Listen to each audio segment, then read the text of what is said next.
Hello, আসসালামু আলাইকুম। সুপ্রিয় শিক্ষার্থী বন্ধুরা, আশা করছি সবাই ভালো আছো। আজকে তোমাদেরকে একটি দরখাস্ত লিখে দিচ্ছি। দরখাস্তটি খুবই কমন এবং খুবই গুরুত্বপূর্ণ। এটা সবসময়ই কোনো না কোনো পরীক্ষায় আসে। তৃতীয়, চতুর্থ, পঞ্চম যে কোনো পরীক্ষায় এটি আসতে পারে। এটি হচ্ছে, বড় বোনের বিবাহ উপলক্ষে 3 দিনের ছুটি চেয়ে প্রধান শিক্ষকের নিকট একখানা আবেদনপত্র বা দরখাস্ত লিখো। দেখো, দরখাস্ত ইতিমধ্যে তোমরা নিয়ম জেনে গেছো বা জানো। প্রথমেই লিখতে হবে তারিখ, যেই তারিখে চিঠিটা লিখবে। দেখো, এখানে যদি 3 দিনের ছুটি চেয়ে বলেছে, এখানে তারিখের একটা ব্যাপার আছে। কেমন, একটু মনোযোগ দিয়ে শুনবে এবং দেখবে আমার দরখাস্তটি। তো তারিখ, প্রথমে যেই তারিখে দরখাস্তটি লিখছো তুমি সেই তারিখ দিবে। যেহেতু সামনে পরীক্ষা, তো যেদিন তোমাদের বাংলা পরীক্ষা সেই দিনও দিতে পারো, বা কিন্তু তারপরে দেওয়া যাবে না। কেমন, তারিখ। তারপর হচ্ছে বরাবর প্রধান শিক্ষক, যেহেতু প্রশ্নে লিখাই আছে প্রধান শিক্ষকের নিকট লিখতে হবে, এই জন্য প্রধান শিক্ষক।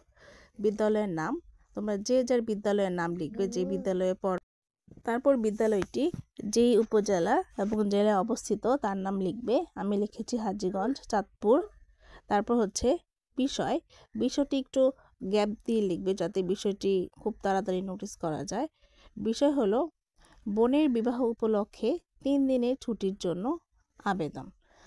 এটি তোমরা তোমাদের প্রশ্নে দেখে দেখে লিখতে পারো, তাহলে ভুল হওয়ার সম্ভাবনা কম হবে। জনাব, সবিনয় নিবেদন এই যে আসছে 5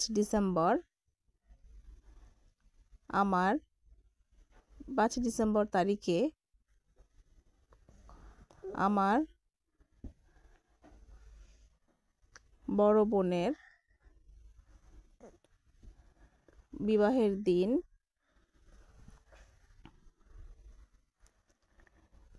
ধার্য করা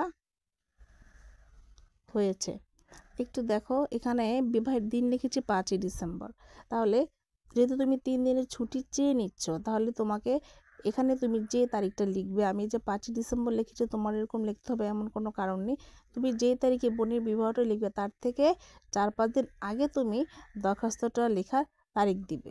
কেমন, অথবা তুমি যে তারিখে দরখাস্ত লিখবে তার চেয়ে 4-5 দিন পরে তুমি এই বিয়ের তারিখটা ঠিক করবে।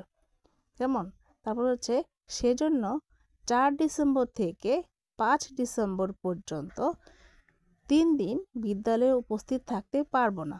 আরেকটু দেখো, যেদিন বিবাহের দিনটা ঠিক হবে 5 তারিখে, আমি যে লিখেছি আমার দরখাস্ত অনুযায়ী, তাহলে বিয়ের আগের দিন এবং ওই তারিখের পরের দিন তুমি বিয়ের দিনটা মাঝখানে রেখে এভাবে ছুটির দরখাস্তটা লিখবে। যেমন আমি লিখেছি 4 তারিখ, 5 তারিখ বিয়ে, 6 তারিখ পর্যন্ত ছুটি।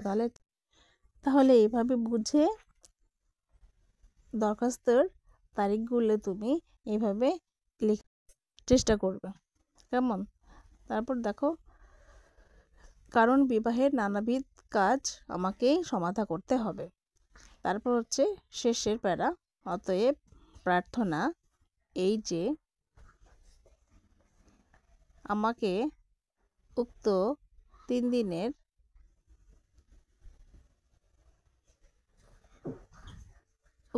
দিনের ছুটি মঞ্জুর করে বাধিত করবেন।